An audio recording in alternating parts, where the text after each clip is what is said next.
So, a warm welcome to this webinar, which is entitled Exposing the Property System.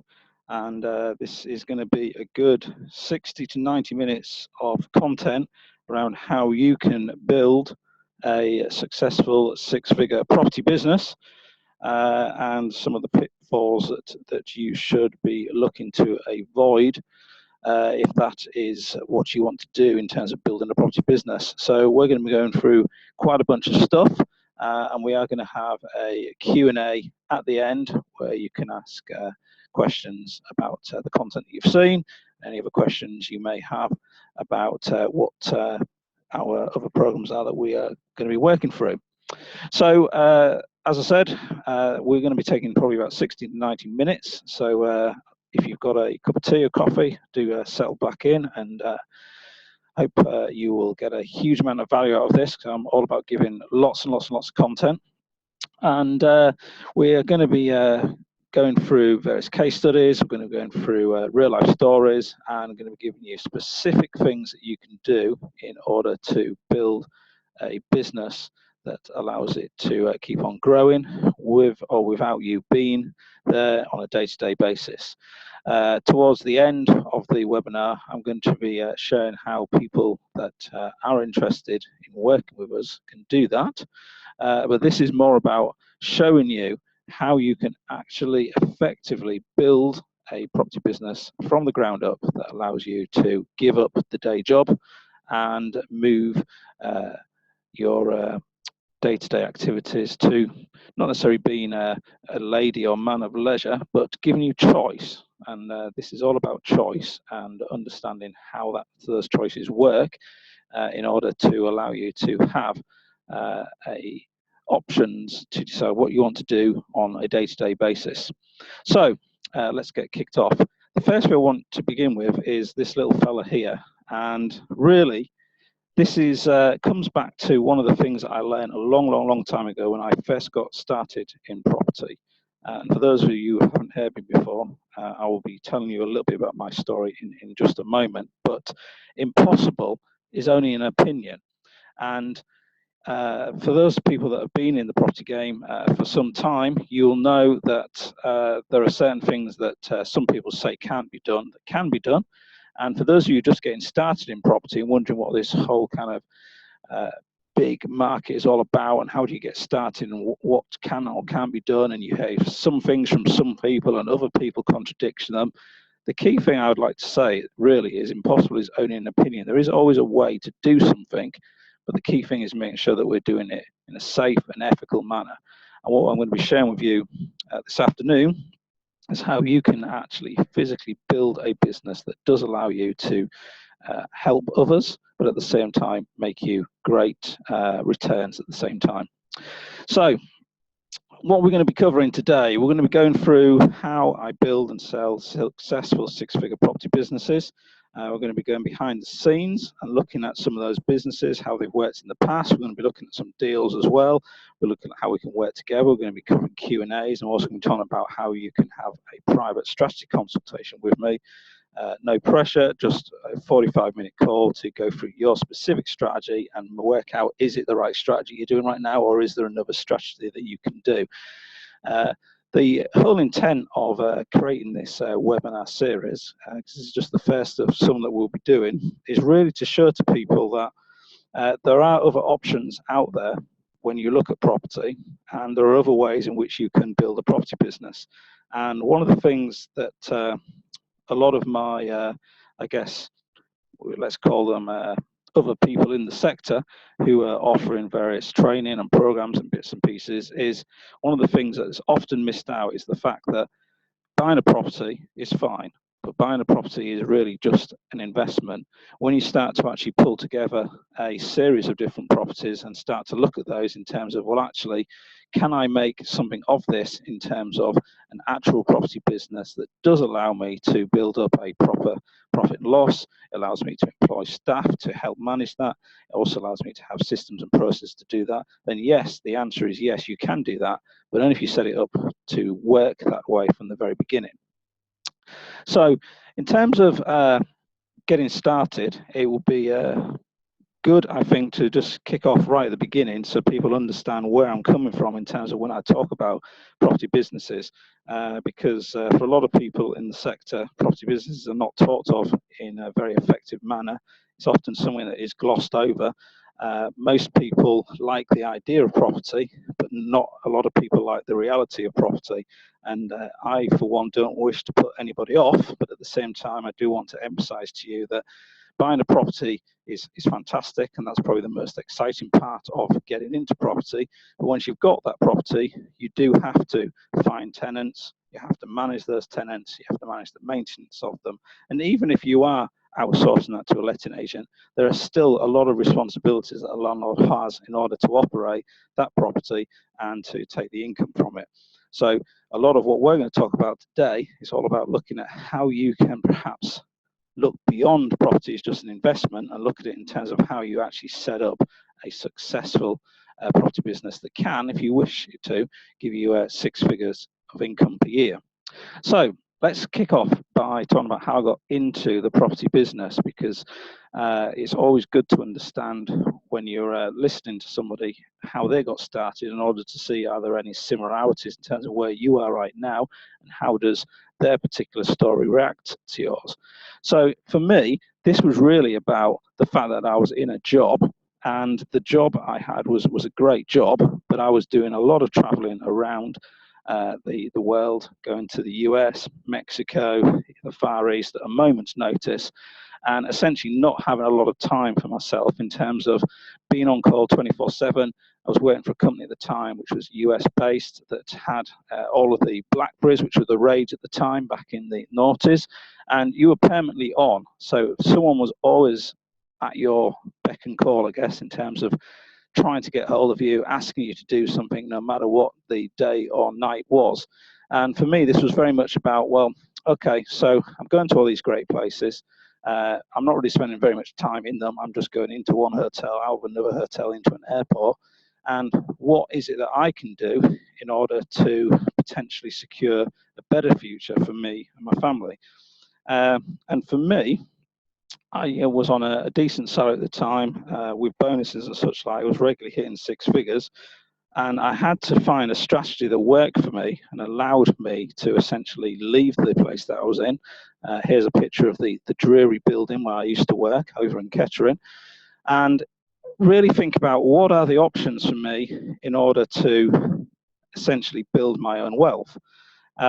And I looked at a bunch of different things. I looked at building businesses. I looked at network marketing. I looked at affiliate marketing, internet marketing, stocks, shares, you name it. I looked at all of the different kind of, let's call them business opportunity type situations that are out there. And the one thing that came back to me time and time and time again was property as an investment, as an asset class, but ultimately also as potentially a business. And I started doing a lot of research into this and looking at how I could potentially take advantage of that sector and allow me to replace my income. And I'm guessing for some of the people on the call, one of the things that you may be looking for is how you can replace your income. And that's certainly something that most people, when they start to get into property, are certainly looking for. And for me, it was the route of going down HMOs, or houses of multiple occupancy. For those not familiar with that term, this is where we take a property, we split it into rooms, and we rent them out on a room-by-room basis, rather than just to a single family or a couple or an individual.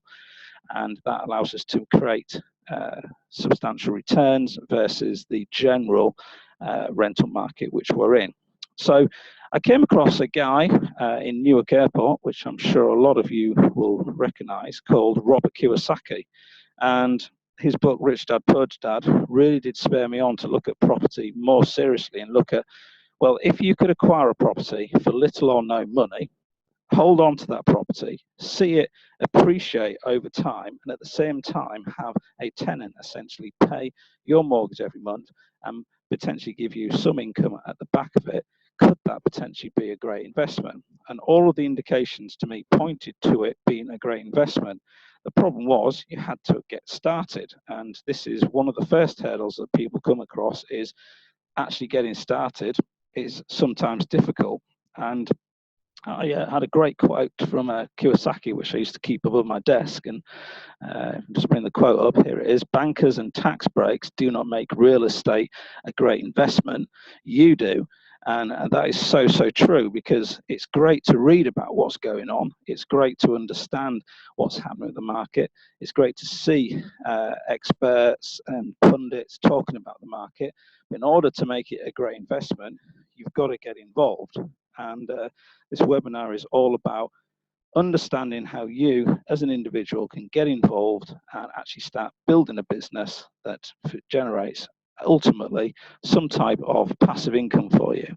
And whether that's a passive income that comes in on a weekly basis or a monthly basis, even on a quarterly basis, it's how you build up that business over time and how you make it work for you, so that actually you don't have to be in the office every single day, but you can have some people working with you that you have some of your activities outsourced to. And we're going to be talking about that in a little while, in terms of how do you actually set up that system to enable you to not have to be in every single day, but actually making sure that you are focused on building actually a business and not just investing in real estate, as Robert says. So for me, it was very much about getting involved with HMOs from the very beginning, because I could see that if I bought a house, say in my local area of Northamptonshire, then I would really be lucky if I was making £100 a month, maybe £150 a month maximum, on interest rates of around 5%. And that was going to be a lot of properties in order to be able to escape what for me was the day job. So HMOs for me, on the other hand, looked much more interesting. And how I got into HMOs was by attending various seminars and workshops, and I was actually due to see this guy, which some of you who've been around a little while may recognise, Dolph DeRuse, who is a New Zealand investor, very astute, very clever in terms of some of the investments that he does, based in America now. And he was doing a lot of stuff at the time which was very creative in terms of buying property, doing flips, doing commercial real estate deals. And I attended an event to see him speak, and unfortunately he was taken ill and he didn't turn up. But another chap took the stage talking about these ways of generating additional income over and above what everyone else was talking about. And that really piqued my interest and got me thinking about, well, if he can do it, maybe I can do it. And cutting a long story short, so we can really start to get into the content in a moment. I went through various trainings and processes and understood what he did in a lot more finite detail. That then allowed me to go on and purchase the first HMO. And the first HMO, I think I've got a picture of it coming up. Yes, here it is. So this is the first HMO I ever bought. And the reason why I put Robert Kiyosaki back in a few slides ago is because a lot of people often talk about doing, but they don't actually do anything. And this is really about putting yourself out there and making sure that you are actually doing something that slightly scares you. Because if you do something that slightly scares you, then you will actually almost pull on inner energy and inner strength to get you through whatever it is that scares you. And for me, going and negotiating on a property deal with a developer, because this was a developer stock, it was a Persimmon, really scared the heck out of me. And at the time when I was doing this in 2003, I had lots of experience of negotiation at a corporate level, and a lot of my day job involved negotiation, but never from the point of view of, I guess, being somewhat emotionally involved with the fact that actually this was the first buy-to-let property I was buying, and I was trying to get it with a great deal, and could I do it for myself? And it's only through actually taking that leap of faith, so to speak, and actually realizing that, yes, if someone else can do it, then so can you. And yes, you may not necessarily get the best deal. Your first deal is probably never going to be the deal that ends all deals for you, but it's a start. And guess what? I really did mess up my first deal. The first deal that I did, which was that property just there, I could have got a much larger discount. It was an end of development plot. It was the last one available on that site. There was no others. And, you know, when I was having the conversations with the sales lady, I probably gave too much of what I was about away to her in order that, yes, I did get a good deal. It was about 17.5% discount. But really, I could have probably got 20, maybe even 25%, because in the time period in which I got it, it was coming up really close to the end of year, and there was no one else really looking at this property. It was slightly overpriced in terms of the on-the-market value, and whilst it was a big plot, for a lot of people at that time, they were just not really looking at these types of properties. And there was very few people when I was starting doing this back in 2003, 2004, 2005, looking at these larger kind of 5-bed plus new build properties, which allowed me quite a good advantage in terms of stacking up quite a number of them. So yeah, I messed up the first deal. However, that first deal still enabled me to get that first HMO and start making roughly about £1,050 per month profit after all of the costs had been paid off, which is what I referred back to in one of the emails, or it could have been on the webinar registration, where I talk about this is the kind of first 12K deal, and this is kind of how it happened.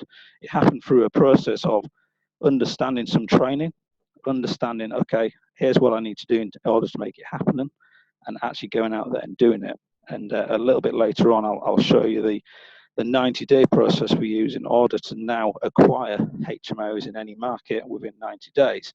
But back in 2003, this was all very new. Not a lot of people were doing it. And because of that, it meant that when you're going in talking to developers, it was a slightly different conversation you were having than, say, nowadays, where HMOs and rent to rent and all that kind of stuff are very much buzzwords, and people are jumping all over them and making them out to be very sexy, which in one sense they are, but on another sense, they are quite time intensive, and they can take quite a number of hours for you to actually build up that income if you're not careful and you don't necessarily set up your systems correctly.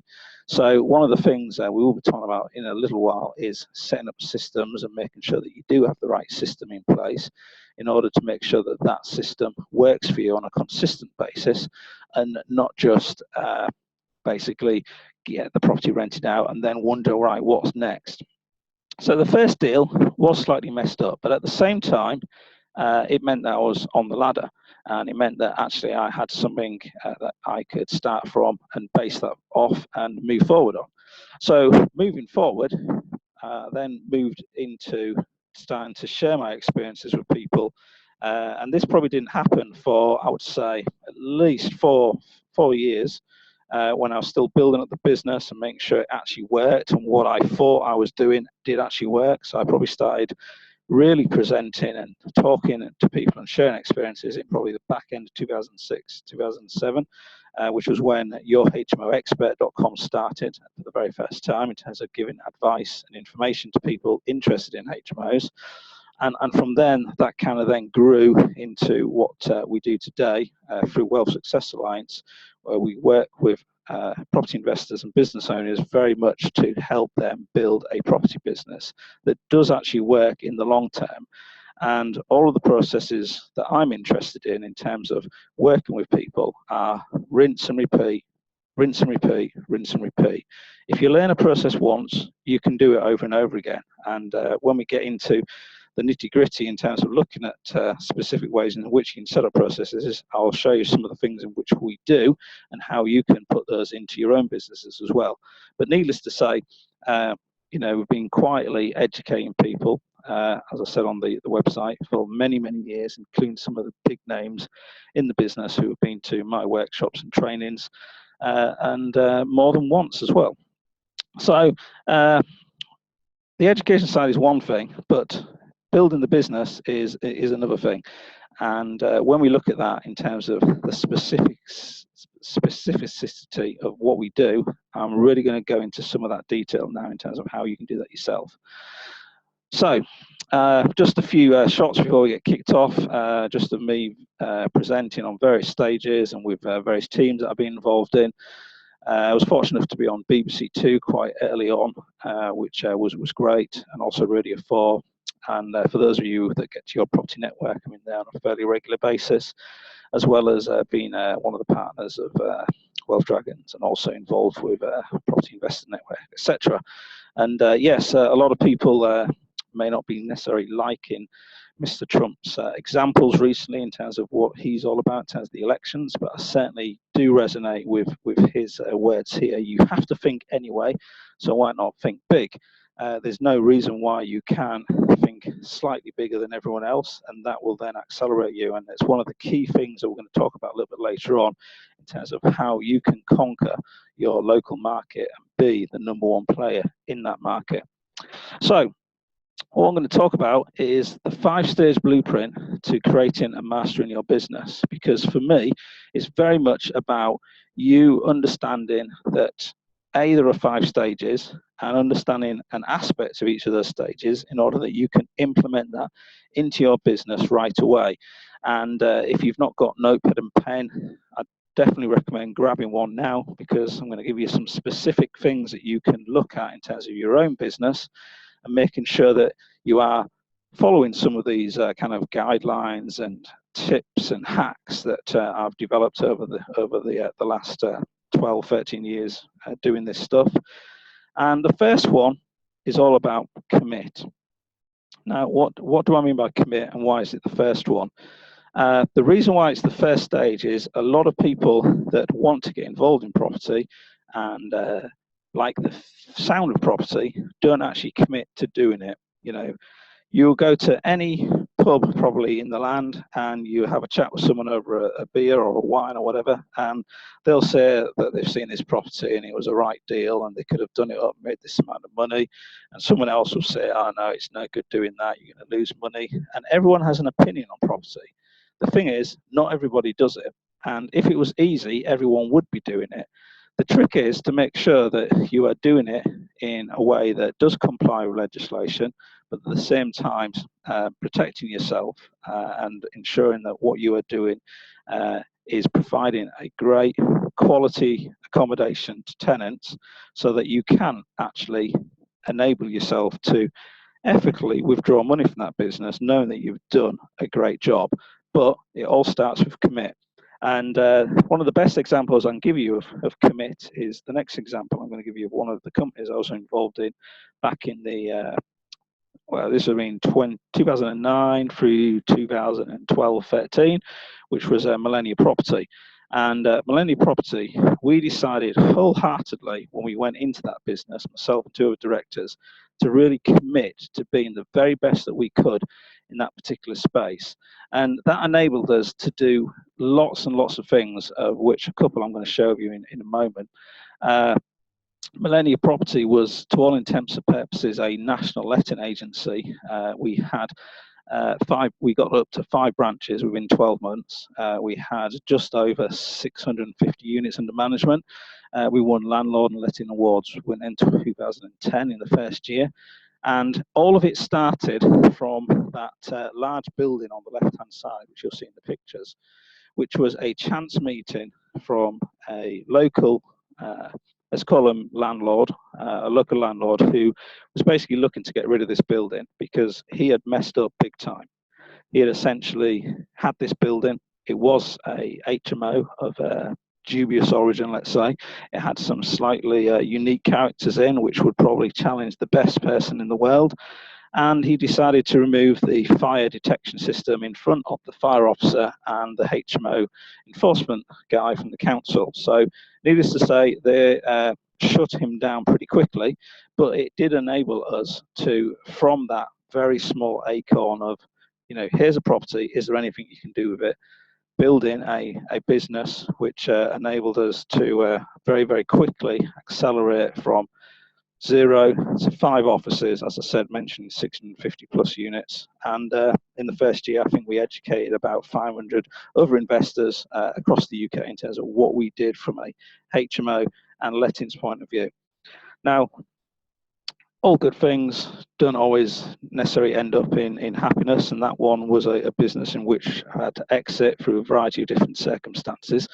But the reason I put this in is because the only reason this happened, and the only reason it could happen, is through committing to what it was we were doing and why we were doing it, which leads me on to the first, set of content in terms of specific things that you should be doing with your time. So the wrong question that most people ask is, how can I make money in property? And that is not the right question to ask. The right question to ask is, what is it that I'm committing to in property, and why am I committing to it? So let's look at a couple of these examples in terms of what you should be looking at. So the first one is, when we're committing to property and setting up a property investment business, we want to make sure that we understand what are our reasons for getting into property.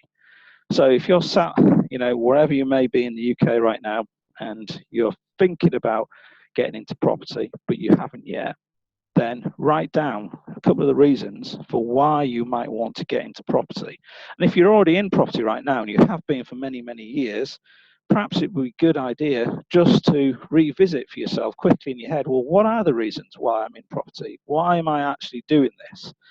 And that then really leads us on to the second question. And this is the big question. And this is the question that a lot of people that, I guess, dip into the property game get wrong. And this is the reason of not having a big reason. And having a big reason why really drives people forward in terms of property is not an easy game. And let no one tell you that it is. There are some wonderful, wonderful things in property, and property, I feel blessed to have been in property, but at the same time, some things are not particularly pleasant for whatever reason, whether it's a tenant not paying you rent, or a boiler blowing up, as happened to me a few weeks ago, or just stuff that happens. When you're dealing with large numbers of property, these things do happen to you. So in order to get through that and beyond it, you have to have a really big reason why to drive you. And if you've got a really big reason why to drive you, then that enables you to actually go through some of this nonsense that does happen to you when you're in property. And understanding that reason why and the reasons why you got into property then lead you to understanding and being able to choose the next part of the puzzle, which is actually, now you've committed to getting into property, or recommitted to staying in property if you're in property right now, and hopefully no one's left yet and decided actually it's not for me.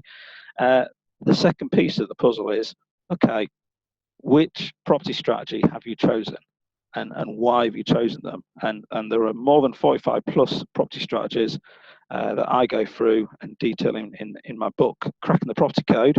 But it's important that you actually choose a property strategy that works for you, and it works within the specific goals and targets that you actually want to focus on, and also that you know everything there is to know about your chosen strategy, and that you commit to it. Because the people that become successful in property and developing a property business are those people that have committed to one strategy. And then once they've mastered that, they've got really good at it, they then expand potentially to a second strategy, which is more of a passive strategy. And the people that don't ever really make a huge business from property, or a consistent business, are those ones that don't choose one strategy. And this is about creating consistent income all of the time. It's not about just 10K here or 20K there or whatever it may be. It's about every month having income, consistent, reliable income coming into your business. So choosing the strategy is really important. Once you've chosen that strategy, getting to really know it in a very detailed and granular level then helps you to actually then start implementing it. And then ask yourself the last question, which is, who can you involve or connect with in order to realize the dream that you have within your market?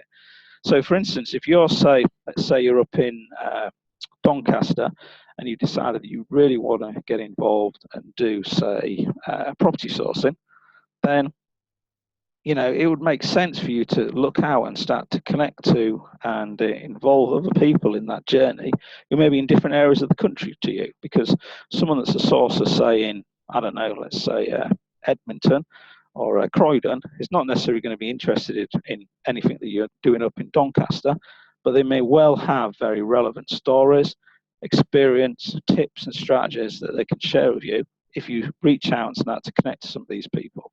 You know, the great thing about property is lots of people are very happy to share, but you've got to make sure you're asking the right questions, and also that you're not necessarily doing this in a way that people start to think, are you trying to compete with them? Because that's not really the point here. And, you know, a lot of people don't really have the whole abundance mentality thing going on. So people often do think that. But this is really all about connecting with people in order to help you along and to reach those targets. So this is why the first stage is so important.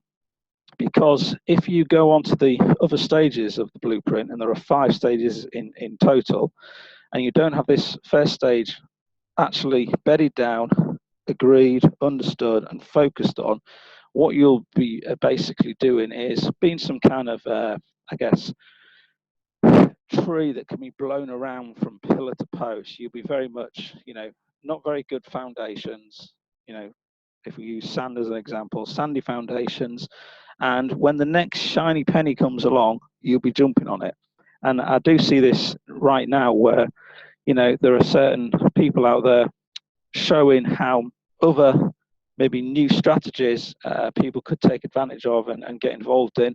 One which comes to mind is service accommodation. There's also commercial to residential development and a whole bunch of other stuff. But the thing is, you have to ask yourself, is that the right strategy for me? And has my strategy I'm actually doing stopped making money?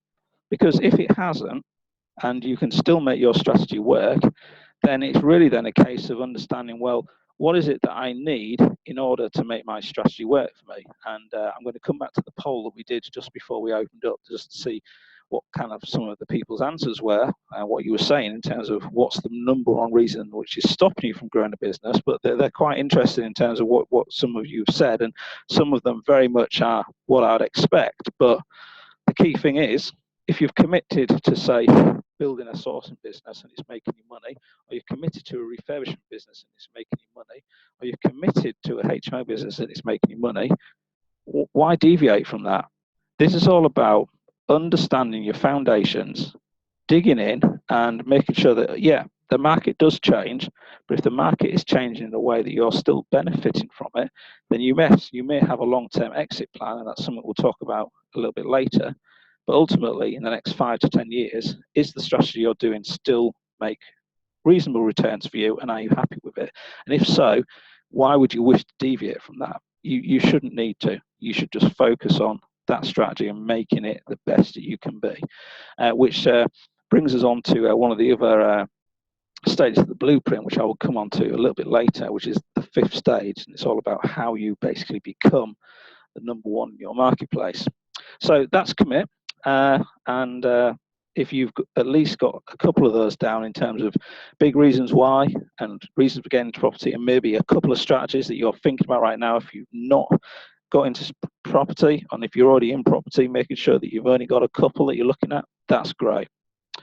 So quick case study from one of our business circle members, and this is one of our guys, Mr. Grant, who was in a similar situation. And the reason I put this in here is he hadn't really committed to anything. And because of that, he was jumping around from pillar to post, chasing one strategy after another. And we worked with him and helped him to very much focus on building a lettings business where he'll be hitting £5,000 cash flow by the end of the year. This was a few years back now, last year. And he was focused very much on LHA and single let stock. He didn't want to do HMOs, which was fine, but some of the lower level stock. So the key thing here is committing to your strategy and then going after that strategy and making it relevant. If you look at, say, what some of the biggest companies in the world do, they focus on one thing and they do it really, really well. And what I want to get to you across to you on this presentation is that you should do exactly the same thing. So the business circle is a program I'll be talking to you a little bit later about in terms of what that is, but this is our very much business building group focused on property investors building a business in the marketplace, and it's a long-term thing that we do over the business circle. It's very much focused on building up six-figure businesses with the people that commit to the strategies and follow that through. So let's look at the second stage, and the second stage is creating and mastering your business. And this stage is really important, and it's really important because lots of people do get the first stage correct and they do commit to a strategy, but then they don't go about creating their business in quite the right way that they should. They just jump in, and jumping in sometimes can be fine, and everyone's got to take a leap of faith, but you've also got to think about how you set that business up correctly to begin with. And if I look at the Q&A, the poll that we had earlier in terms of what is the one major problem that people have in creating a property business that gives you enough income to leave your day job, some of the ones that came out, some of the top ones was money for deposits, confidence, and sourcing the right property. There were others as well, but they were the ones that came through as the top ones. And the thing that I would say to you about all of that is that money for deposits and sourcing the right property are pretty easy to sort out once you understand your strategy and what you're about, and the confidence comes through doing this over time. So we'll talk about that in a moment in terms of how you can become more confident. But creating a six-figure property business is very much all about the focus and making sure that what you're doing is all aimed at the end goal.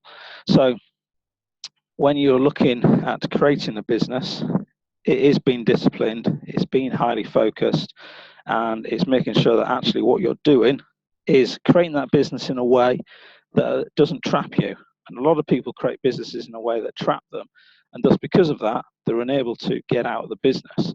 You know, most people run a business which is just them, and because of that, and it's just them, they have no way of getting out of the business. This is really about stepping back and looking at, well, if I want to create a business, right now I may have to put in quite a bit of work, but how can I look in the future to have other people come in and help me? So I'll give you an example. So when I first got started, my main aim was to leave my day job and to not have to work for someone again. I'd been in several companies by that stage, and I was frankly fed up of all of the internal politics in the various organizations that I'd been in. And my main aim then was really all about getting out and not having to work for someone again. So I was very focused, very disciplined, and very determined in order to do that. So I bought £3.5 million worth of property in 18 months. And, you know, that for me was enough to not have to worry again. I had enough income coming in from the HMOs, they're all HMOs, to really just allow me to then focus on other things, which we'll talk later on about some of those. But the interesting thing is that in reality, I'd done this and I'd escaped from my day job, but this was really dwarfed by the next portfolio acquisition, because the next portfolio acquisition I was involved in with Millennia Group was 4 times as big as this. Well, maybe 3 times as big as this. It was substantial, and very much was because of the fact that the way in which we created that business and the way in which we made that business work was to look at, well, if you were to set up a business from scratch, what would that look like?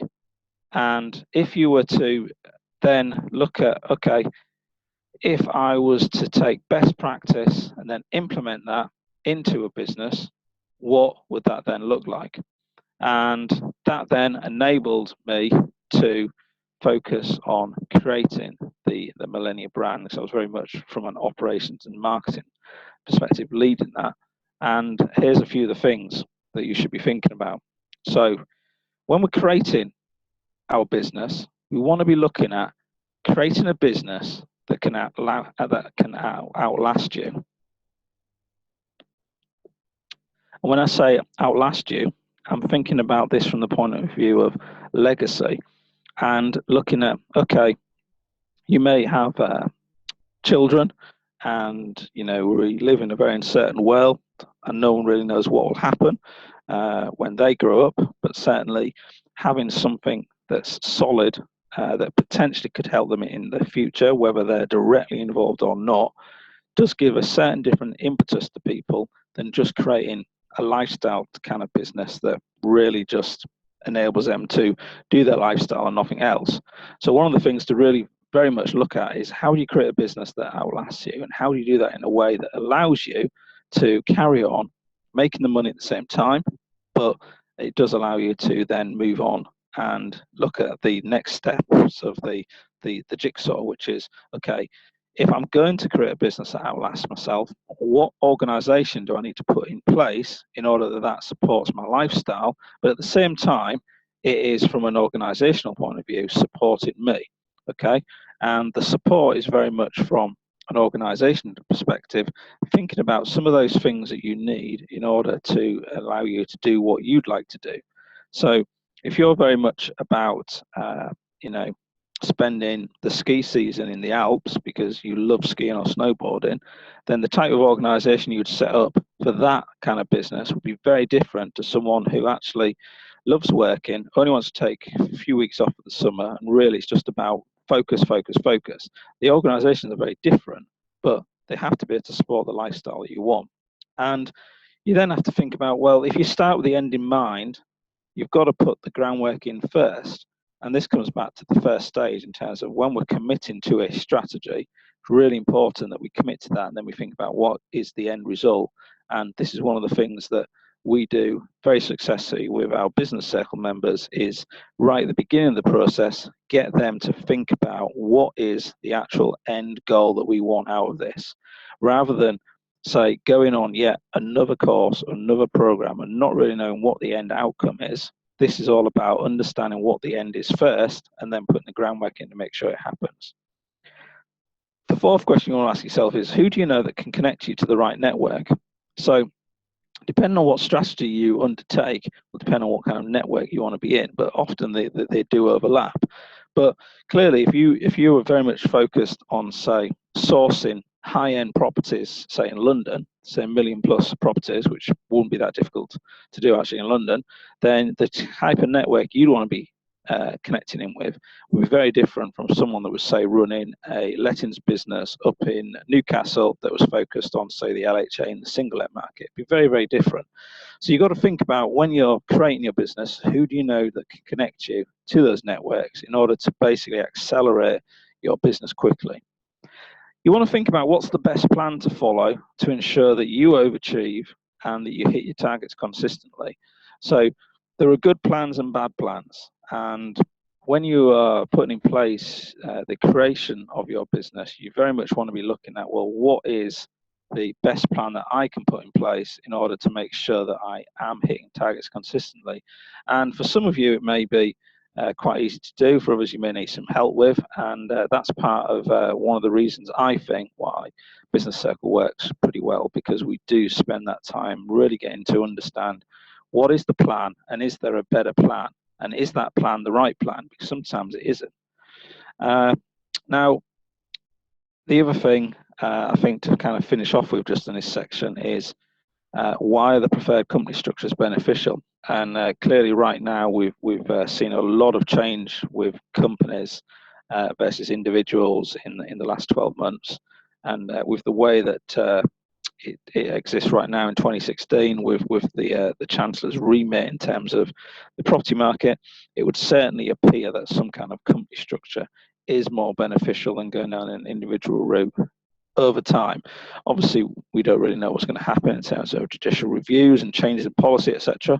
But right now, one of the things that you should certainly be thinking about is, okay, if I'm setting up a business, or even if you're already running a property business of some description, what do I need to look at in terms of my company structure? And is the one I currently have right now the best one? Or could there be another one in which I should be focused more on in order for it to be more beneficial from a tax point of view and from an income point of view for myself? Okay, so another case study. This one's from Jason, an agent in Northampton. He's moved away now, but he was for some really good agent for a while. And he was he had a big issue with his business because he had a lot of turnover, but he was actually losing money every month.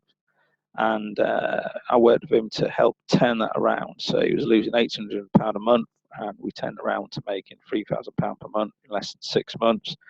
It's quite easy to do, but at the same time, the reason why he was basically doing this is because he just jumped into it, and he hadn't got his groundwork in place, he hadn't got his foundations ready, and he was pumping through a lot of money, but he was losing it at the same time. So yeah, it was pretty good in terms of that focus and discipline, that we were able to turn that around from a loss-making business. And there was a few months of quite sleepless nights for himself. I know that for a fact, but we certainly got there in the end.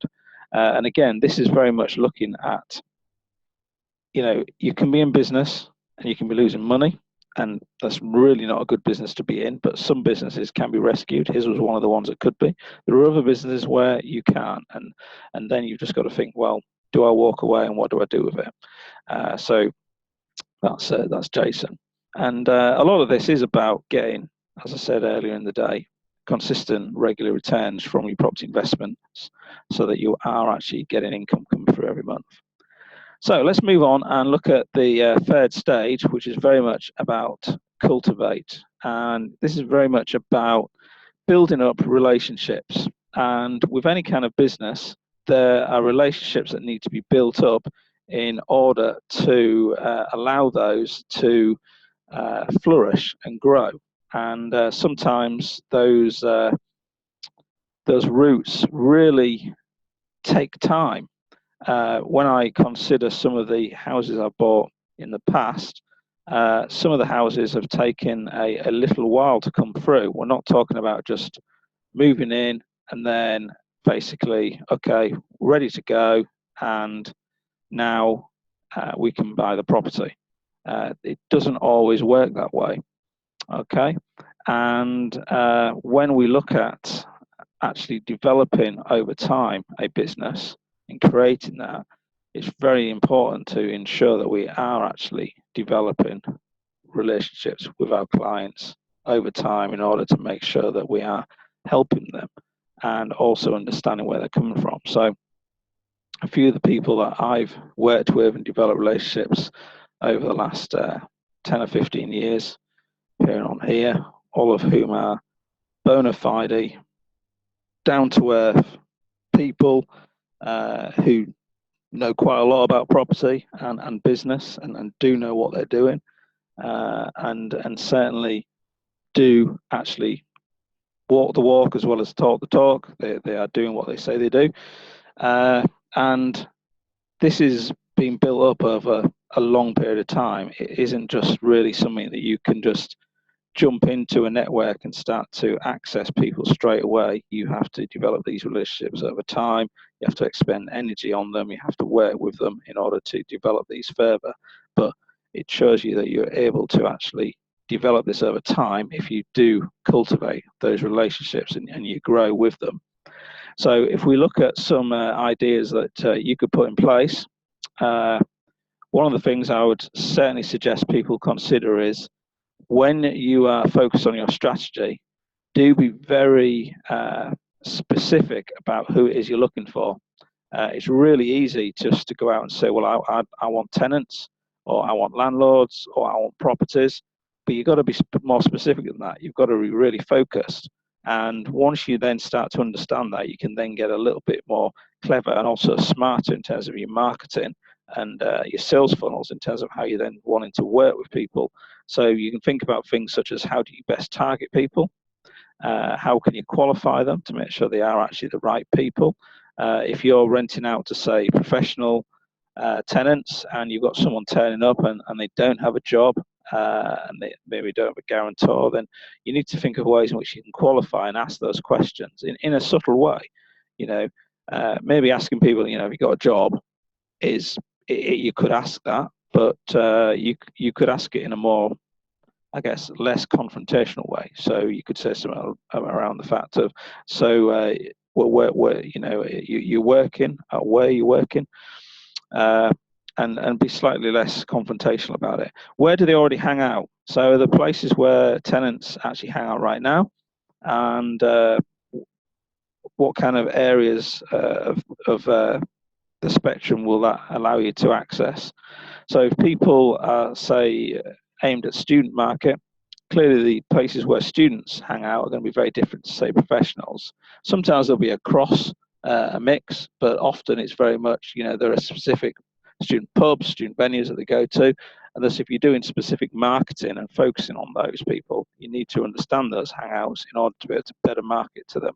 What attracts them to you? So what is it that you're offering that people are actually going to be interested in? So it's not really just a case of, okay, I rent rooms, I've got a room available, for instance, or, I do up houses, I'm really good at refurbishments. You've got to think about the ways in which they are attracted to you and how you can basically implement that to make sure that you do have a really firm USP about that. And then think about paid versus free traffic. So paid versus free traffic. There's lots of ways in which you can obviously use paid advertising and paid marketing to start developing and cultivating your list of prospects and list of clients. But at the same time, you want to be thinking about what free ways you can do that. So things such as referrals and working through some of the free methods to market can really, really help as well. So, don't always think that free means bad. It doesn't. There's some great ways of getting into access of people that cost very, very little at all. And when you start thinking about this from the overall benefit of your business, this becomes a lot more relevant in terms of, okay, we're not just thinking about buying a house and either flipping it or renting it out, or whatever we may be doing in terms of our specific strategy. We're actually thinking about buying a property that's the start of a business that we're going to have clients in, that we're going to cultivate those clients over time in order to get them, hopefully, to repeat purchase from us. And by repeat purchasing, I really mean, if we're looking at, say, tenants, getting them to stay not just 6 months, but 12 months, 18 months, 2 years, etc. So that then gives a very different spin on things in terms of the people that are becoming more successful are doing this because they're very aware of actually people do want to be, they want to make sure that they're being met in terms of their needs, but at the same time, they want to make sure that actually those people are actually, you're matching the right people to the right service. And sometimes some people are just a mismatch for what you're doing.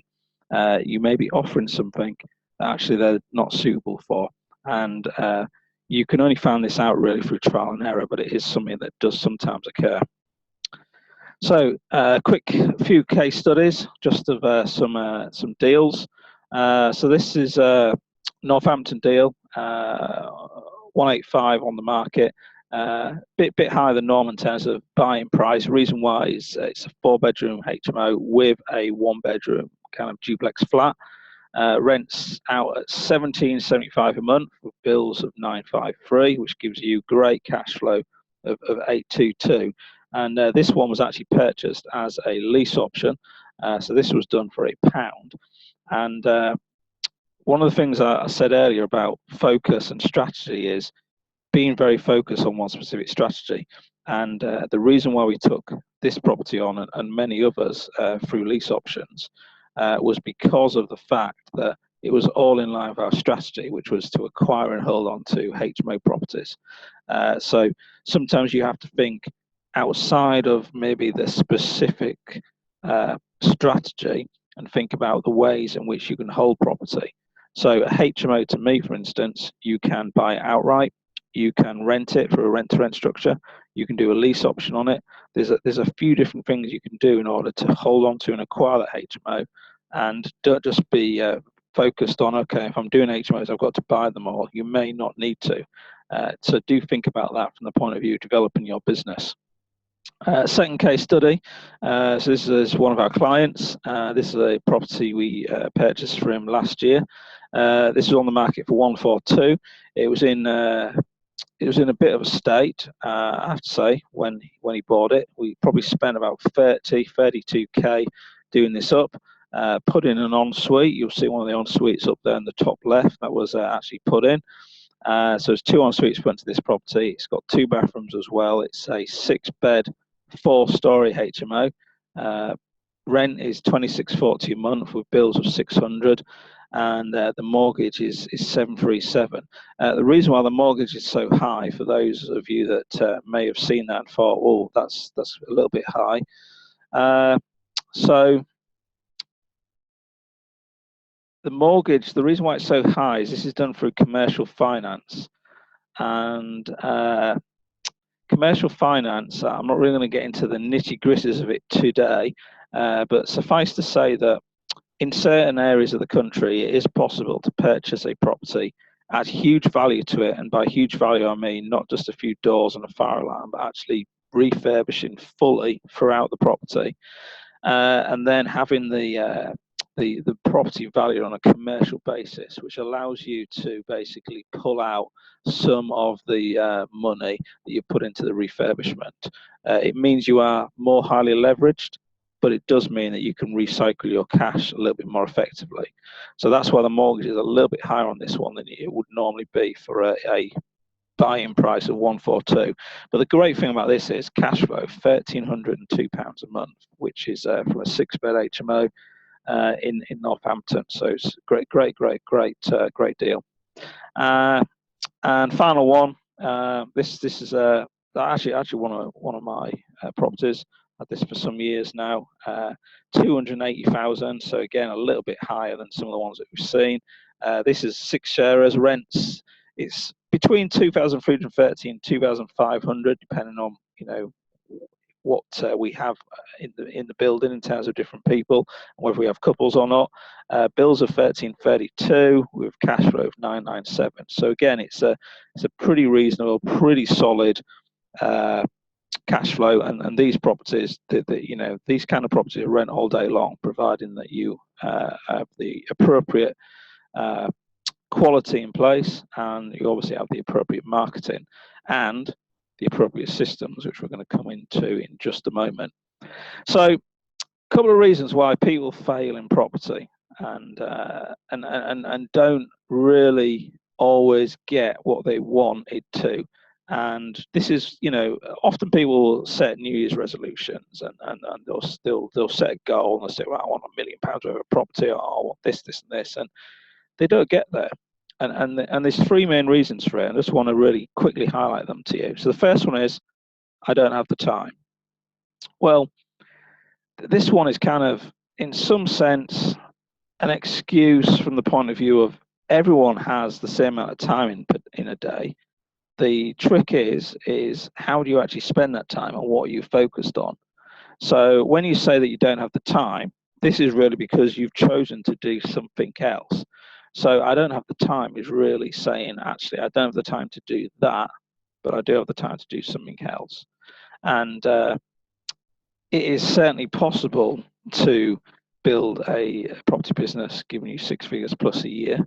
But if you're saying to yourself you don't have the time to do it, then you're right, you don't have the time to do it.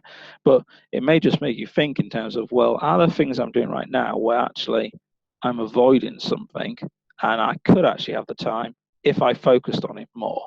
Okay, so the first excuse a lot of people use in terms of why they don't achieve financial success and freedom with property is, I don't have the time.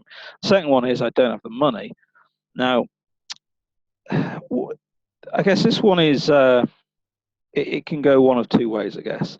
When we say I don't have the money, this is really down to, again, a couple of different things. The first one is, some people will be able to find the money to buy a brand new 60-inch LED TV for £2,000, whatever it is nowadays. They'll find the money to go on holiday to the Caribbean for £2,000 a person. But then when they're asked to actually invest in their business, they suddenly don't have the money. So again, this is a question of where you focus is where you put your energy. And if your energy and your money is flown through into your investments and thus ultimately your business, then you will be able to find the money. However, if you choose to spend the money elsewhere, then you're right, you don't have the money. So again, it's a question of prioritization, and also understanding that yes, you do have the money if you choose to, but how you choose to spend the money is then entirely up to you. And don't get me wrong, you've got to make sure that whatever money you're spending is going to give you the return that you want, but also you've got to look at, well, how am I prioritizing my money? Can I give up my daily Starbucks or Costa habit, for instance, and save 20 quid a week or whatever it may be just from doing that? So second excuse, I don't have the money. And the third one is, it's not right for me. And this is probably the one which is probably most relevant to people that you would meet, and in all walks of life, whether you are looking for new tenants, on new houses, on new landlords, or whatever it may be in terms of your specific property business. And some things are not right for everyone. And I would certainly agree that this one of all of them is probably the reason why some people don't proceed, because they believe it's not really the right thing for them to do. But you then have to question, well, if it's not right for you to say, want to develop a six-figure business and to maybe have a better life and thus to be able to contribute more to other people and to share more, then maybe you're not in the right business. Because most people that I speak to, and my team speak to, they do want to earn a reasonable amount of money. They do want to be able to help other people, whether it's family, friends, children, etc. And thus, again, it's a case of prioritizing, well, what is right for you? Are you doing the right strategy to begin with? If you're not, then maybe that's the problem. And, in terms of, is the program right for you or not, the program's always right for you if you're prepared to take the time and effort and go into it. But sometimes it may be that the program does have an issue in terms of you are thinking you're not suitable for it because your mindset is such that you can't see the benefit of the program. And sometimes that could be because the program has not actually delivered any benefit, or you can't see any benefit. And sometimes it's because actually you're not ready for it yet. So I'd say a better one is probably, it's not right for me, it's I'm not ready for it yet. It's probably better in this sense. But they're the three reasons people use in terms of why they don't develop six-figure property businesses and why they don't really take the right type of action as well. So let's look at Tony, a developer from Berkshire, and I've worked for him for a couple of years now. And what I helped Tony do is very much focus on what he was really good at, which was doing flips, buying properties fairly cheaply, spending money on refurbishing them, and then flipping them on. He has some rental stock as well, but he always had issues with those, and he, in the end, decided to get rid of most of them, just hold on to a small portfolio and focus on actually just doing the refurbishments. And it actually enabled him to do more refurbishment because he didn't have the hassle of the tenants that he had at that time, a lot of which were kind of low rent, kind of LHA types tenants. So another business circle member from Berkshire. So let's move on to the fourth stage, and this is all about constructing systems. So one of the things I talked about a lot in the emails and the website in terms of what we're going to be talking about today is systems and how you construct systems that allow you to run a business on autopilot and guarantee you consistent returns. And this is about constructing of the right types of systems. So if we look at this in terms of a couple of things to think about, the first one is think about what activities you're doing over and over again that can be replicated.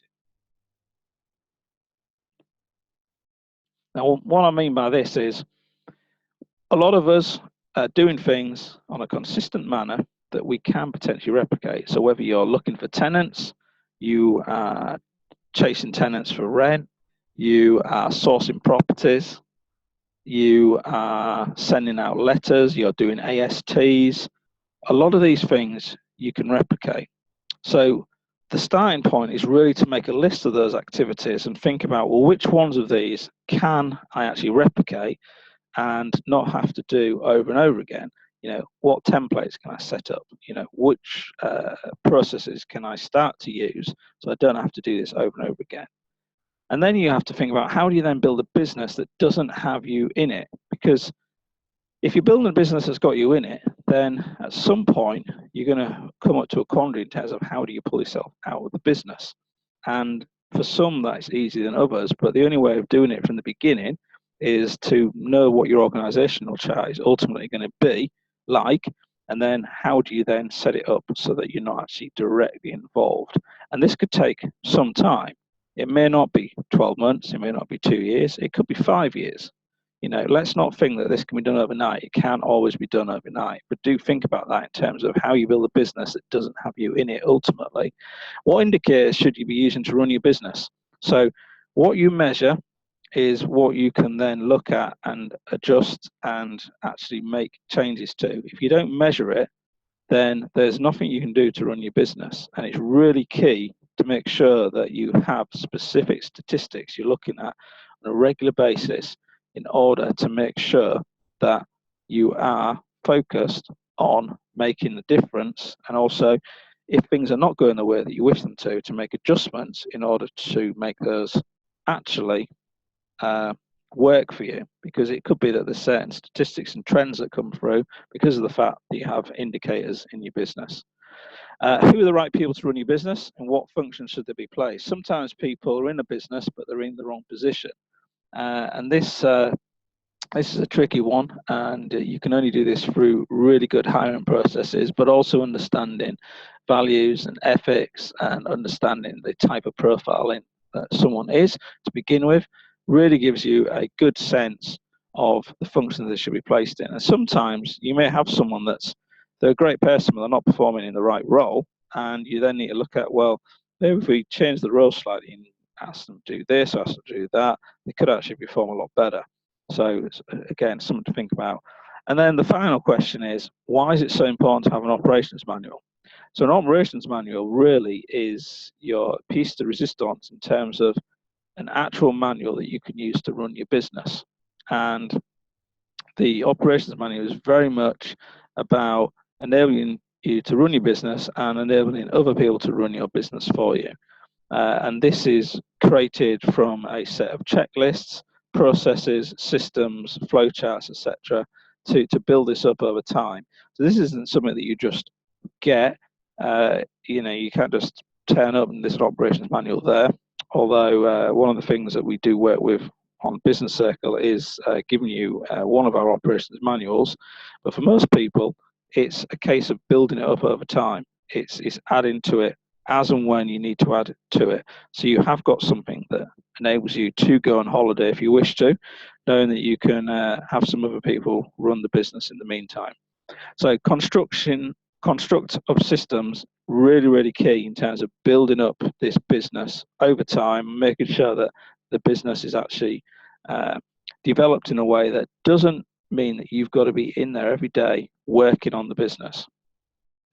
So again, I want to give you an example of a process right now, and this one is the HMO Made Simple program. It's a 90-day program that we run specifically with an end goal, which is to have one HMO in 90 days.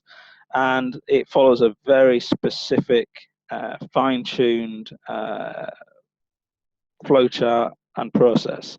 So we start by looking at your investment plan, what you wish to do.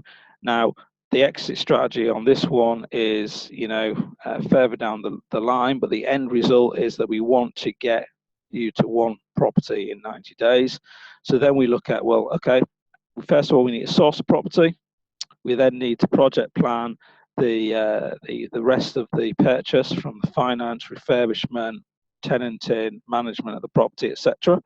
Once we create the project plan, we then get the finance in place, we refurbish, we advertise the property, we get the property tenanted, we manage the property going forward, maintain it, and then we buy another. And it is very much a rinse and repeat process, and it is easy to do once you've done it once, and the more times you do it, it becomes even easier. But in order to do it, you've got to have the right systems in place, you've got to be committed to the process, and you've got to focus. There is no point going down this particular route of being very focused and then having a deal come across your table which looks like a cracking deal, but actually it's deviating you from your process. We had one of our builders ring us the other day who had a flip deal, and that would be great, but in reality that's not really our focus right now. It's very much on the HMO market. So you've got to be really focused on your key strengths, skills, and what your end result is. So that's just an example of one process. There are many, many more. but by putting it down on paper in terms of what happens and the logical manner in which it happens, it then allows you to really start to understand, if things go wrong, which bits do they go wrong in, and what can you then do to fine tune that process? Because each one of these has different processes within it. So if you looked at, say, advertising a property, that in itself would have multiple different processes associated with it in terms of advertising online, advertising offline, advertising through referrals, etc., etc. So this is part of a process which is then part of a bigger process. Okay, so couple of case studies from current business circle members, just to kind of show you what they're up to, so you kind of see the progress that they've been making. So I've got Ken, and he's already got a portfolio of buy-to-let properties. He's got quite a few, but not making a substantial return from them. So his main remit and focus was to develop a HMO portfolio that gives him better cash profit so he can reduce his contract work. So initially, he actually joined the 90-day program, and in that 90 days, he actually, which was awesome, he purchased 2 HMOs, and then I worked with him and helped him release an additional £130,000 turnover per annum. Of which, you know, there is substantial profit related to that as well, but and, you know, an extra 130k a year turnover was really good. And because of that, he basically then joined up to Six-Figure Business Circle, and he's very much looking forward to retiring from contracting. And since then, he's bought even more HMOs, so well within the route, because he's focused, he's committed, and he's just following the process of rinse and repeat over and over again. Stephen, on the other hand, slightly different kettle of fish.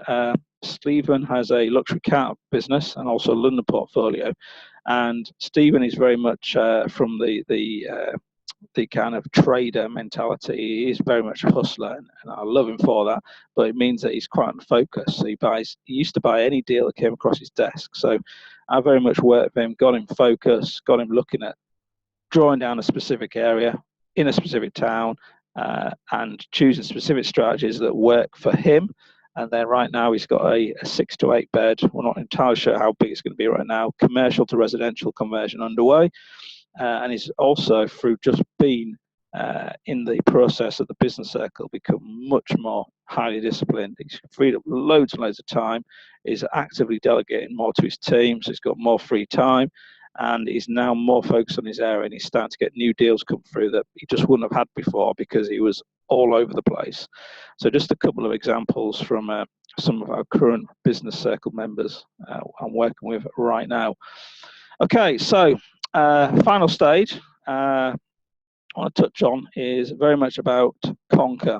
And the reason I put this in here is because a lot of people, when they get into business, don't necessarily want to develop a business in a way that allows them to actually develop a business that is the number one in their marketplace, and they don't think it's possible. But it certainly is if you follow the right route to market, and also if you are disciplined and focused on becoming that number one, number two in your marketplace.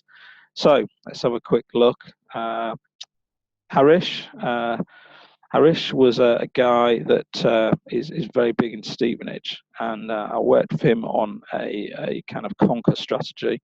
And one of the things that we did with Harish is setting him up to really focus on being actively much bigger than he was in Stevenage and becoming a lot more prevalent through a variety of different methods, some of which I'm going to explain in a moment. But one of the great things that we had, just as a kind of sidebar as we had this session, is we saved him over £43,000 in less than 2 hours, given exact step-by-step process to follow, and that's on a per annum basis as well. So that was pretty incredible, but that came out of very much a focus on the conquer side of the 5-stage blueprint, which worked really well for him. So when we're looking to conquer a market, a lot of it is about speed, and some of the speed that we have nowadays in the digital age is very much around social media and the internet. And if we're going to be speedy and we're going to get out to people in a very quick manner, then one of the things that we wish to do is to be online and to make sure that we are actually making that happen for us. So here's an example of a social media plan which you can take away and implement in your own business. So what do we need to do? Basically, we need to have a plan, and this is essentially taking 15 minutes a day to have your own social media plan. And only using 15 minutes a day, this enables you to start being more active on social media. And by this, I'm talking about cultivating your people that you're focused on attracting to you. So whether that's landlords or tenants or properties, it's very much been focused on that. And how do we do this? We focus on three things: community, content, and conversations. And we essentially spend 5 minutes on each section. So we spend 5 minutes on building community, 5 minutes on having conversations, and 5 minutes on content. And this is very much done in a way so that we can essentially start to get people actively engaged and working with us in a way that doesn't take very much time at all. And ultimately, this is something that you could outsource if you wanted to, but to begin with, you'd probably just do this yourself, to be honest, at least just to get kicked off with and make sure that you are making it work for you. So if we have a look at some of the examples of what we do, so having two sets of goals here, a 2-week goal and a 1-month goal, we would, let's have a look, community. So one of the things we want to start with is looking at, okay, 2-week goal, what could that be? 20% increase number of followers on Facebook and Twitter. So, you could start, with a small amount of people and look at doing that increase. A month goal could be having 500 Twitter followers and 100 likes on Facebook. And we're not going to go into the specifics of how to do all this right now because we don't have time, but I just want to give you some ideas of stuff that you could do that would make a huge impact in your business and start to give you results pretty quickly. In terms of conversations, how do we get conversations started? We have to ask questions. So in 2 weeks, we could ask 2 questions on Twitter. We could ask 2 questions on Facebook. Just asking questions, having people respond to you, having basically a conversation. And on our 1 month goal, we can run a poll with 150 responses just to find out what people are thinking or feeling about a certain issue. Then on the content front, the content isn't quite as bad as you'd think it would be. We're basically talking here about 20 tweets, so basically 20 thoughts of yours, 1 blog post, and that can be as little as 400 or 500 words. It's not very long, it's a short paragraph, and 15 retweets. And what do I mean by retweets? This is basically someone's tweeted something and we retweet it. So we basically just forward it on essentially to the people following us. And on a 1 month goal basis, we're talking about 3 blog posts, 100 tweets and 15 retweets of your content. So in reality, it's not unfathomable for anyone on the call to be able to do this themselves and to be able to start making this happen for themselves, because this is just 50 minutes a day. And it's one of the really quick, fast routes to market. And I'll talk about a few more things that you can do as well. But this works really, really effectively if you want to become known in your marketplace pretty quickly. So a couple of other things to think about is, as I said right at the very, very beginning, think big. You've got to think anyhow. So why not think big? There's no reason why you couldn't be number 1, number 2, number 3, at least in the top 5 in your local marketplace doing what you do. So think about some of these questions. What launch plan do you have to market right now? Do you have a launch plan? What media do you have in place to swamp the market? So when you're thinking about getting out there and telling people what you do, how are you going to do that? How can you get your message out there for just £10 a day? You can use, for £10 a day, you can get access to a lot of people through, say, social media and the internet.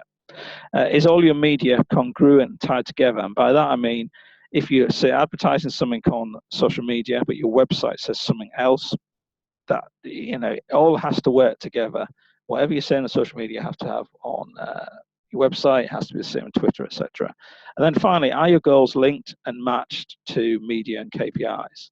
So they've got to be linked, they've got to be matched, because if they're not, and you're just doing something for the sake of it, then again, if you don't review it, you can't measure it. if you don't measure it, you can't review it. So you've got to make sure that whatever you're doing, very much focused on a launch plan. And by plan, I say make sure you've got a plan in place and then looking at how you then implement that. And if you start doing that, then it can very, very quickly start to build up your local presence and start to build you up as a credible business in your area. So I'm just having a quick sup of tea there, which has gone a bit cold actually, but never mind. So moving on, let's look at the overall 5 stages then, because this is what we use. You know, I kind of like call them hacks, but really it is a blueprint, and it's about taking you from where you are right now to building a 6-figure property business.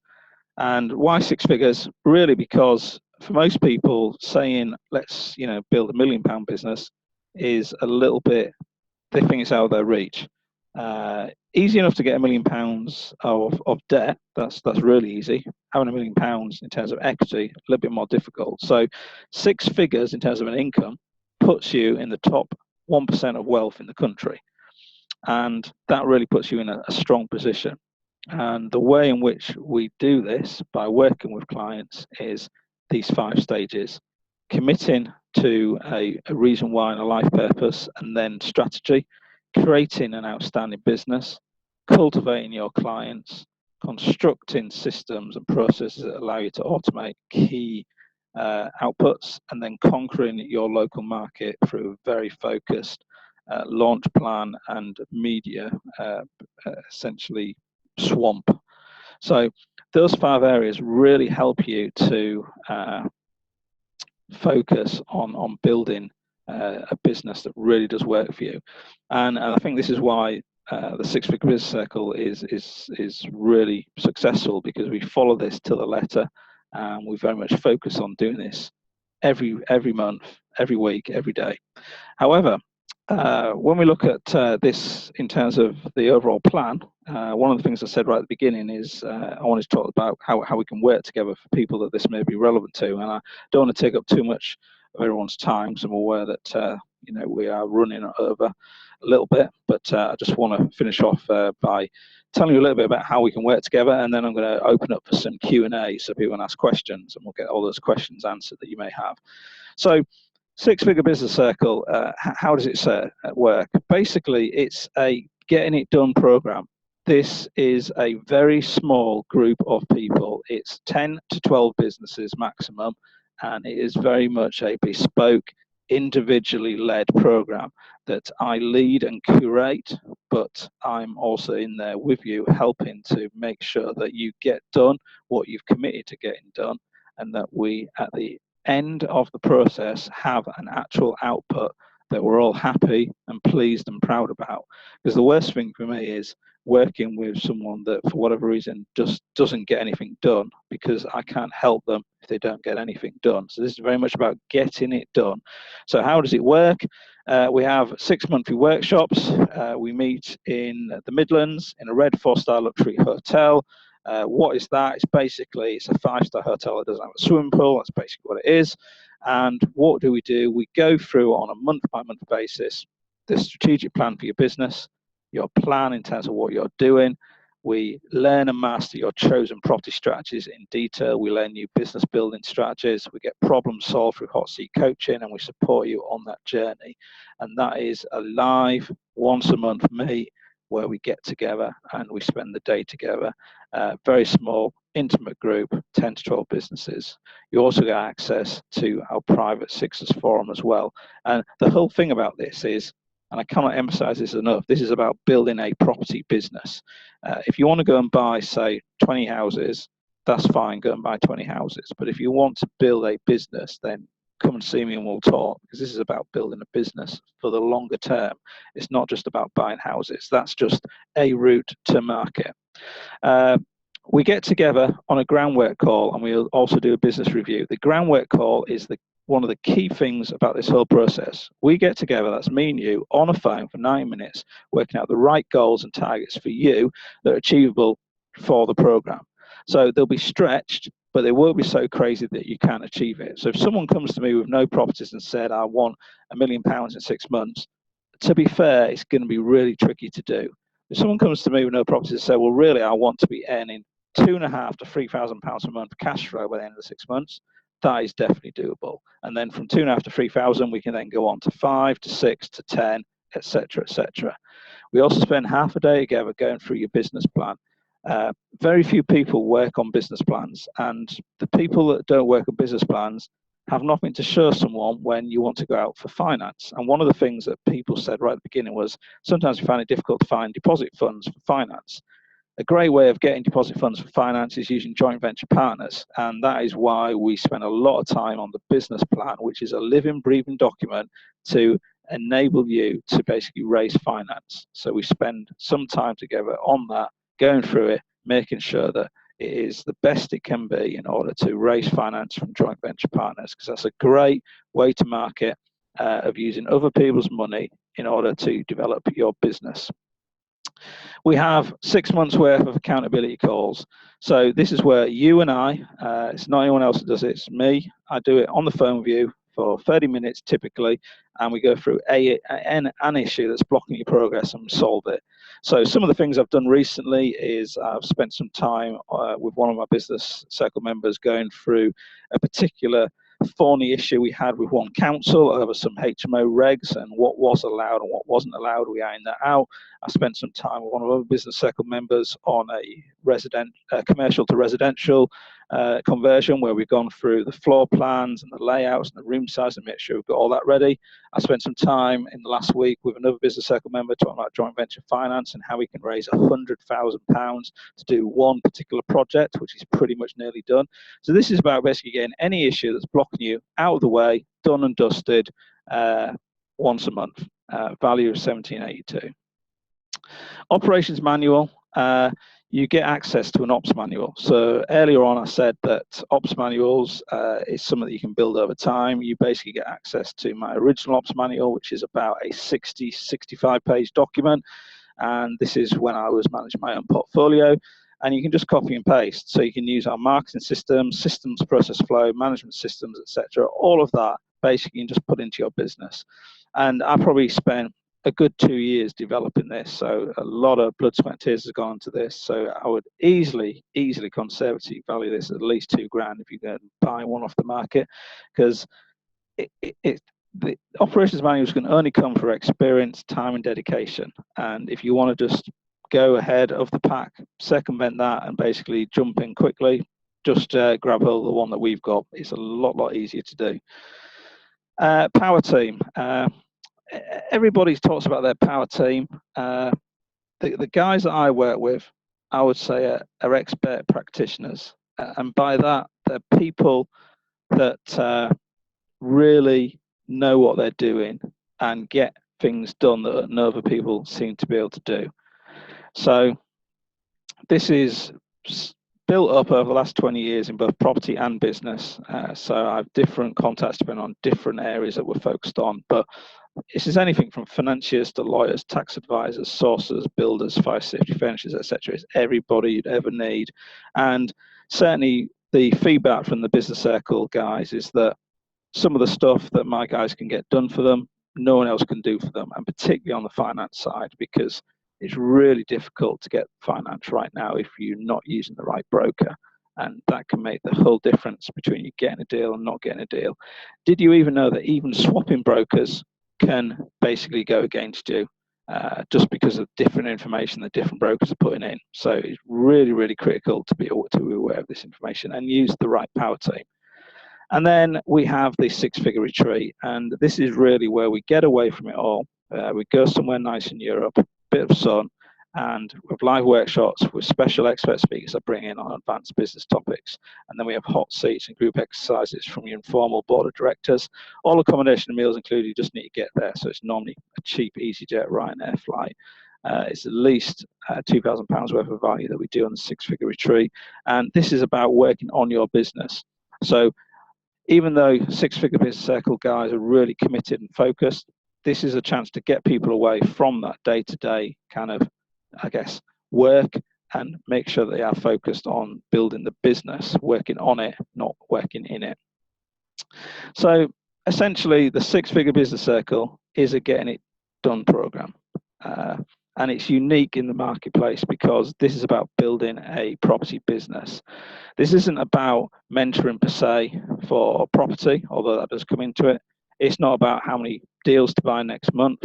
It's not even really about what's the best way of finding a deal or a property, although that does come into it. This is about building a six-figure property business that enables you to rinse and repeat over and over again. So within the process, we include 6 months worth of coaching, 6 months worth of accountability goals, a business review, an operations manual, a power team, private forum access, groundwork call, and the six-figure retreat.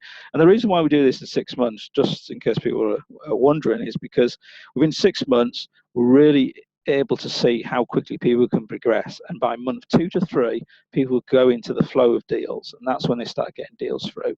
And then what happens really at the end of 6 months is most people then tend to renew for a further 6 months, slightly, it's a graduate fee, and then we carry on the process, but working on a slightly different level.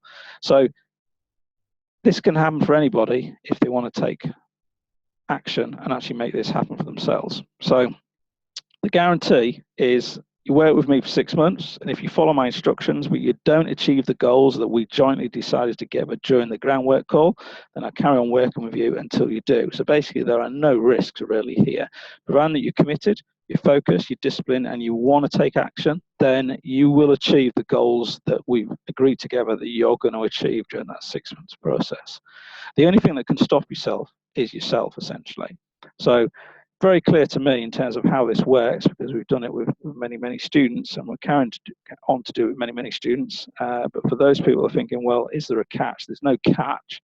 The only thing stopping yourself is yourself. So this is why we put in this guarantee to really help people over the line in terms of that focus. Can it happen for you? Yes, it can. So here's who it's not for, just so you know. If you can't follow simple instructions, it's probably not for you. If you don't like direct, blunt talk, then it may be not for you, because sometimes it can be a bit blunt, just because I really want to make sure you get full benefit.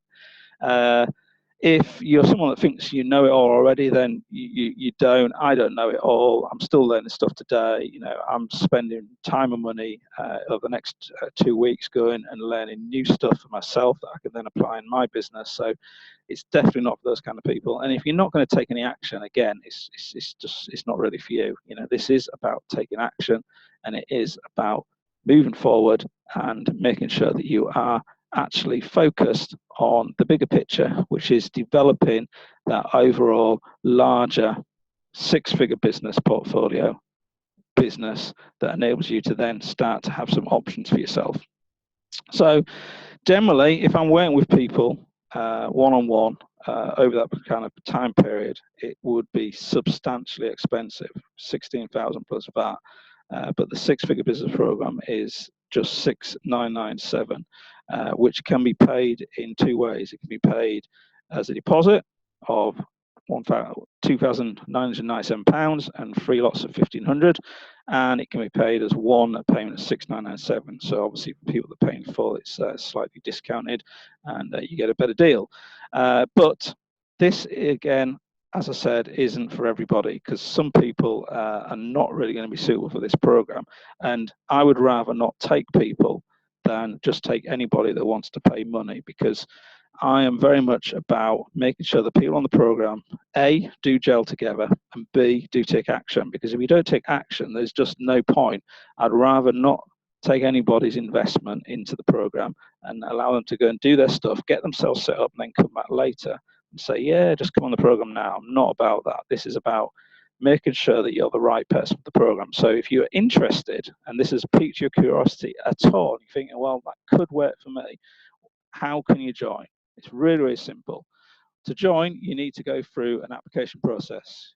We have to get together, me and you, on a 45-minute strategy call to discuss your individual strategy and targets for 2016, 2017. And the only way you can do this is by applying at the following very curious but very nice little URL, which is https:// tinyurl.com/ 6FBC-app, which is very much a mouthful. I do apologise, but we'll get that up so everyone can actually see that. I will share it with everybody right now. But that's enough of me talking. My tea has well and truly gone cold.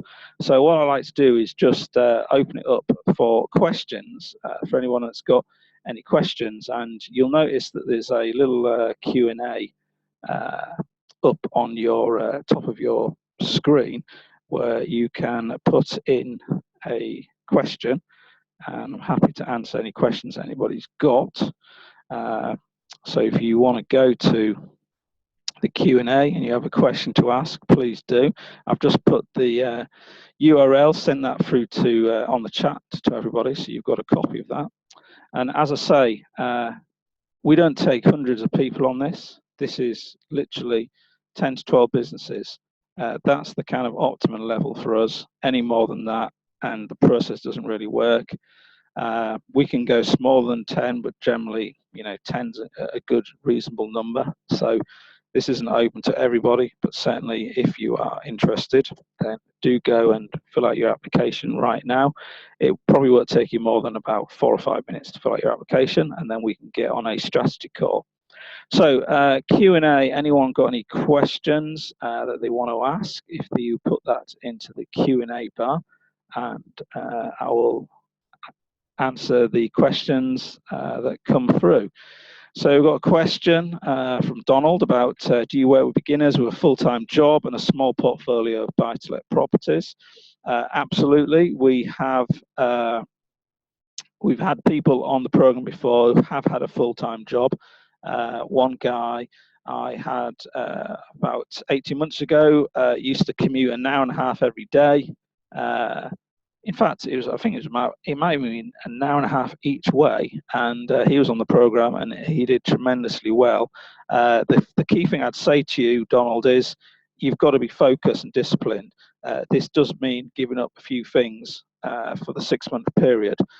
We start the program in June, so there's 4 weeks before we start the program, but it may mean that you may need to give a bit of TV, give a bit of Facebook, whatever it may be, just to get through the initial kind of sessions, really.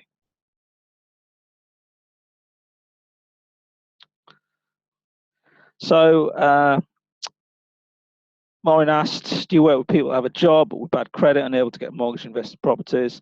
Certainly, Maureen. Basically, if you're in that situation, you would need to basically focus on the ways in which you can build a portfolio or a property business without using, obviously, credit. So you've got a couple of options there. You can do lease options, you can do rent to rent, you may even choose to do some kind of service business where you're doing a sourcing business, for instance, which obviously doesn't require any kind of credit. So there's ways in which you can certainly build a business without having to purchase properties. And this is one of the things that I said earlier on, is that actually bad credit doesn't necessarily preclude you from getting into property. I would always say that with any kind of property investment, you do need some funds behind you, because if the tenant doesn't pay the rent, or you have a maintenance issue that comes in, you obviously do need to make sure you've got some money backing you up to enable you to do that. But no, bad credit won't preclude you from the program. You may find it more difficult to get going quickly, because you're going to have to work a little bit harder in terms of finding, say, the lease option and rent deals, but certainly that is very doable. Let's see if we've got any more questions. So we've got a question from Jerry saying, when does the program start? The program starts in June. The exact dates I'm just buttoning down right now, but typically they're on a Saturday. So I think it's either the first or second Saturday of the month, every month, and that's held in the Midlands region. Hopefully that helps. So someone said here, so I think this is, let's see. Elaine sent me a thing saying, I've already got quite a few properties, but I'm looking to really develop more of a passive income. Is a way in which I can do this without having to start again. What I'd say to that is certainly building a property business when you've got some properties as a starting point will be easier. We may need to restructure some things in terms of what you do or don't do on a day-to-day basis. We may need to put in some new processes, and you may need to potentially consider an alternative property strategy if the properties that you've got already, which it seems you've got quite a few, are not delivering you the returns that you want. We may need to look at alternative strategies, but certainly definitely worked for people before who have had, say, single let stock that's not quite making the money that they want, and work with them to get them out of that kind of, I guess, income trap where they've got the property, you've got the kind of tied up capital, but you don't have the income coming through. Okay, so see if there's any more questions. Can't see any more coming through. No. Okay, so I don't think there are any more questions right now. So as I said, if you do have, all right, so it's got one more. So just do one more quick question and I'll let everyone go. So if you've got a property already, would it be advisable to sell it and use the equity in property and your education, or hold on to it until credit record improves? The thing I'd say on that is that it all depends on your credit rating. And we have certain brokers we work with who can get people financed that don't have great credit. And we've just had one come through, in fact, last week. So not all bad credit is bad credit. Some of it is just issues with, where it's former partners or whatever it may be, where you've just got a little bit messed up. So sometimes you are able to get finance, and if you've got equity in the property, then that's potentially a way of using that equity. I wouldn't necessarily sell it. It's certainly if you're living there, but if you're not, then it may be an option. But everyone has individual circumstances. So it may be worth jumping on a strategy call if you want to go through that, because there's no pressure on the strategy call. It's just a 45-minute call to discuss your individual goals and targets for this upcoming year. So hopefully it answers your question. So I'm going to close everything up now because we're an hour and 45 minutes in, and I want to let people get back to whatever you're doing today. Thank you very much for coming on to the call. I will. There will be a recording of this coming up very shortly, and we look forward to speaking to you soon. Thank you, and we will speak very soon. Take care. Bye-bye.